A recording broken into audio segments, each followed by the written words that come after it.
Coming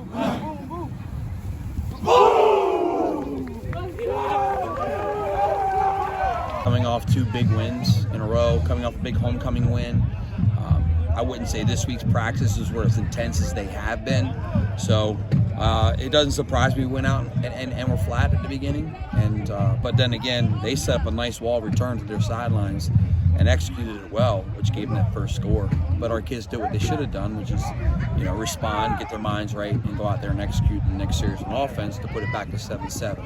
And then again, as I told you on the film last week, their offense is a little different, and it's hard to coach against it, because you don't see it all the time. And so it's going to require our kids to play their responsibilities, and when you're not, they can take advantage.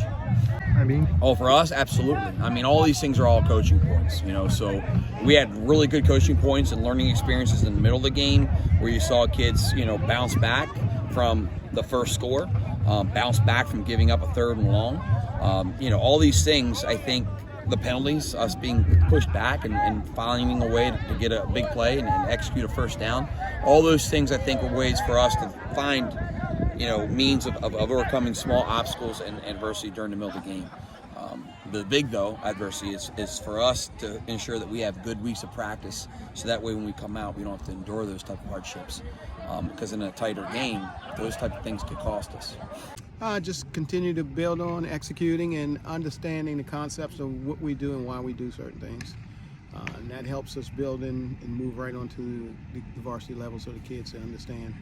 And we can expand on the offense and do a lot of other things. So I like we played with more physicality than we had the last couple of games. So the kids starting to buy into what it takes to play as a team, but we still just need to clean up a few things. 3 months in which he's got to work to get better, and we've got to protect that knee. But yet we've got some things that we can continue to have him do, and we're excited about that. He'll be up here with our layout of our practice facility. He can get up in the bleachers here and film with our iPads, so we can drop practice film off right away and have that for review for our kids at night. They can look at while they're watching their, during their schoolwork or whatever. And so there's still so many things he can do because he's kind of a student of the game. And so we want to keep him involved that way. And we've got another guy, Will Barrett, who's dealing with a foot injury that might take another month for him to heal as well. And so he'll be up there doing it with him too. So we don't want those guys to feel like an outcast. It takes a little bit of creativity on our part, and it takes buy-in on their part for them to recognize that they're still valued.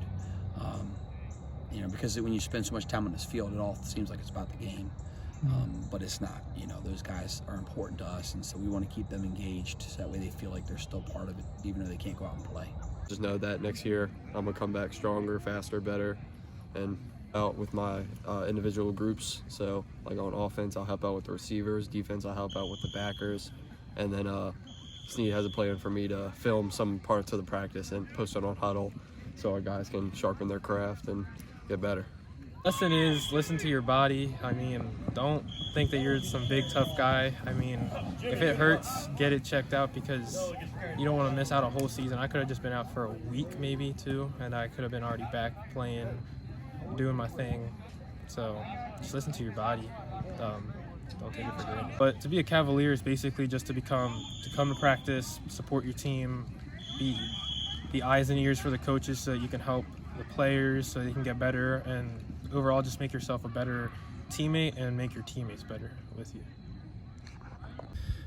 It means you got to be the best person you can be, the best teammate you can be, knowing that you're always going to put in the best work you can have. It means a lot because without all this, not only will a big part of my day be gone, but it's just one of my main things to one of my distractions for if there's stuff going on in the real life. So it's always good to just have that second family here and always having someone who's going to have your back no matter what. Yeah, we are very close. As soon as when I was in the hospital, I was getting texts a lot. Coach Snead came visited me. People came down to my house. So it's great having a group of guys who are always there and always there to check up on you and try to do the best they can for you. Awesome. That happens this year because we have a lot of new linemen coming up, and I'm thankful that I get to coach them because I can kind of see the game at a different angle too, because I got to think about everyone now and telling them how the play works and whatnot. And yeah, 2 teams in the same region, we just got to have the best practice we've had yet because they got the best of us last year, but we really think we can beat them this year, especially on our field. This type of game can come down to one play here or one drive there that could, you know, dictate the entire outcome of a game. You know, one busted play here and there.